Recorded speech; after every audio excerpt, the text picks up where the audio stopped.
Good day children. I hope आप सब स्वस्थ होंगे और अपने घर में ही रह रहे होंगे, अपने पेरेंट्स की बात मान रहे होंगे। आज की क्लास में हम नेहाज़ अलार्म क्लॉक का ही काम कंटिन्यू करेंगे। पिछली क्लास में हमने इस लेसन के न्यू वर्ड्स और स्पेलिंग से रिलेटेड और क्वेश्चंस किए थे। एक में तो आपको स्पेलिंग्स को अनजम्बल करना था और एक में आपको मॉर्निंग वर्ड से जो भी वर्ड ध्यान में आता है उसको लिखना था। तो आज की क्लास में हम ग्रामर कॉम्पिटेंसी करेंगे। जैसे कि आप देख सकते हैं, सबसे पहले है अपोजिट वर्ड्स। विलोम शब्द, जैसे कि दिन का रात, सफ़ेद का काला, है ना। तो ऐसे ये इंग्लिश में अपोजिट वर्ड्स हैं। इनसाइड यानी अंदर, उसका उल्टा आउटसाइड। देन स्लीप, सोया हुआ, उसका उल्टा वेकअप, जागा हुआ। देन नाइट का उल्टा डे, ये सबको पता होगा। टुडे जो आज है, उसका उल्टा टुमारो, जो कल आएगा। देन वार्म, गर्म, उसका उल्टा कोल्ड। ब्राइट, जैसे सन होता है एकदम चमकीला, उसका उल्टा डल। आफ्टरनून का अपोजिट मिडनाइट। फास्ट, तेज़, उसका अपोजिट स्लो, धीरे। फेयर मतलब सही और अनफेयर गलत। लॉन्गर, लंबा, शॉर्टर, छोटा। उसके बाद fill in the blanks using was और वर। आपको ये फिल इन द ब्लैंक्स को भरना है वॉज और वर, वॉज या वर लगा के। तो अब देखो वॉज की स्पेलिंग में कितने वर्ड है। WAS वॉज, 3 ही वर्ड्स है ना। और वर की स्पेलिंग में गिनो, WERE वर, 4 वर्ड्स है इसमें, है ना। तो ऐसे ही सिंगुलर यानी एक और प्लूरल यानी एक से ज़्यादा। तो जो वॉज है वो सिंगुलर यानी एक चीज़ के लिए। अब एक कम होता है ना, तो ऐसे ही वॉज की स्पेलिंग भी छोटी है, वर से तो छोटी है ना। तो वॉज भी एक चीज़ के लिए यूज़ होता है और वर ज़्यादा बड़ा है, तो वर एक से ज़्यादा चीज़ों के लिए यूज़ होते हैं। जैसे Ram dash a good football player, Ram एक अच्छा फुटबॉल प्लेयर है। तो राम कितने राम है, बहुत सारे राम लिखे हैं। राम्स लिखा है क्या, नहीं ना, राम। तो was. The cows dash grazing in the field, cows जो थी वो फील्ड में चर रही थी। अब काउ लिखा है काउस बहुत सारी, एक से ज़्यादा है, तो वर। ऐसे ही माई टॉयज डैश ब्रोकन, मेरे टॉयज टूट गए। तो अब टॉय लिखा है, टॉयज लिखा है, मेरे खिलौने टूट गए। तो टॉय लिखा है, टॉयज लिखा है, टॉयज एक से ज़्यादा टूटे हैं तो इसलिए वर। ऐसे ही हर फ्रॉक डैश टू लॉन्ग, उसकी फ्रॉक बहुत लंबी थी। अब फ्रॉक लिखा है, फ्रॉक्स लिखा है, एक ही फ्रॉक है तो इसीलिए वॉज भरा है। फिर अब इधर देखो, दी मार्केट डैश क्लोज्ड, मार्केट जो थी वो बंद थी। तो मार्केट लिखा है कि मार्केट्स लिखा है, मार्केट एक ही मार्केट है तो was. The children dash happy, बच्चे खुश थे। अब चिल्ड्रन का मतलब क्या होता है, एक बच्चा के बहुत सारे, तो इसीलिए वर। The flowers dash kept in a vase, जो फ्लावर्स थे वो वेज में रखे थे।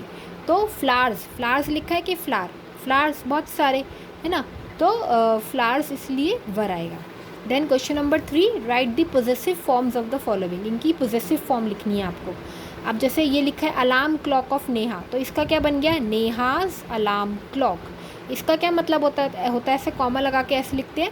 इसका मतलब नेहा का अलार्म क्लॉक, ये अलार्म नेहा की, इधर इसका भी मतलब यही है, नेहा की घड़ी, और इसका मतलब भी यही है, नेहा की अलार्म क्लॉक। सेम मतलब है, बस क्या करा है, जो भी कोई नाम है या जिसकी भी वो चीज़ है उसका नाम सबसे पहले लिखा है, फिर उसके नाम के बाद ऊपर कॉमा लगाया है, फिर साइड में एस लगाया है और फिर उस चीज़ का नाम लिख दिया।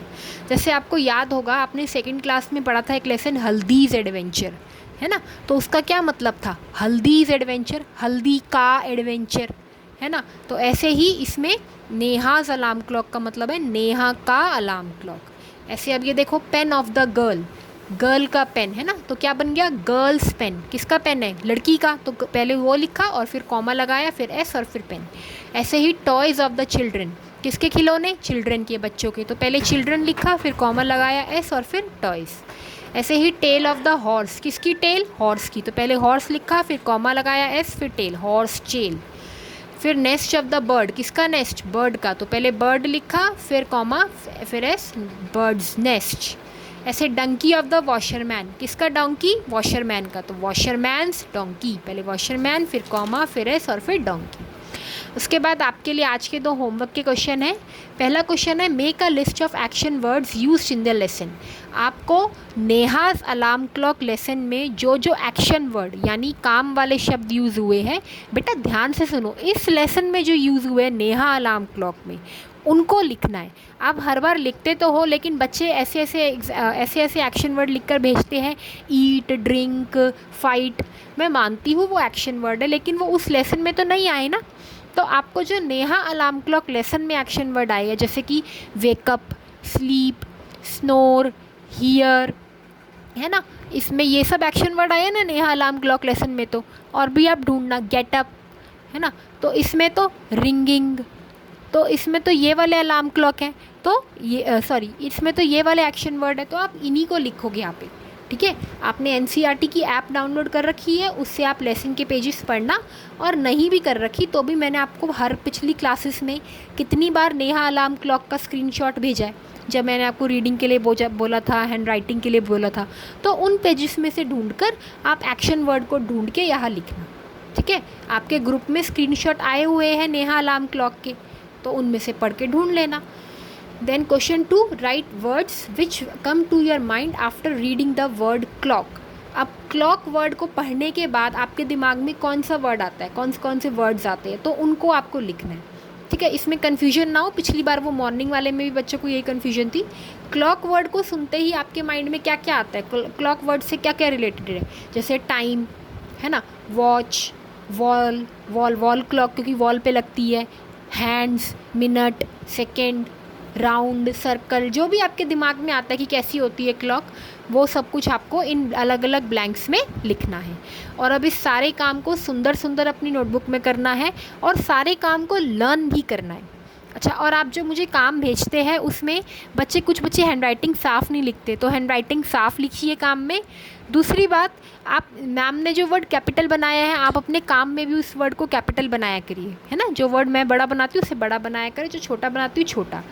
तीसरी बात, डेली हिंदी और इंग्लिश की 5 मिनट्स रीडिंग ज़ोर से बोल के शीशे के आगे खड़े होकर करनी है। जिस तरह भी मैंने करी ना, एक एक वर्ड पर फिंगर रख के, मे, कालिस, ऑफ, है ना, उसी तरह आपको फिंगर रख के पढ़ना है, ताकि आपको पता रहे आप कौन सा वर्ड पढ़ रहे हो और सही पढ़ो उसे। डेली 5 मिनट्स रीडिंग ज़रूर करेंगे।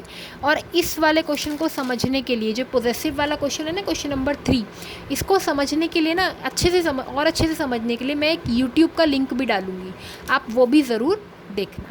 और इस सारे काम को सुंदर सुंदर करें, अपने पेरेंट्स की बात माने, स्वस्थ रहें और घर पर रहें। Stay home, stay safe.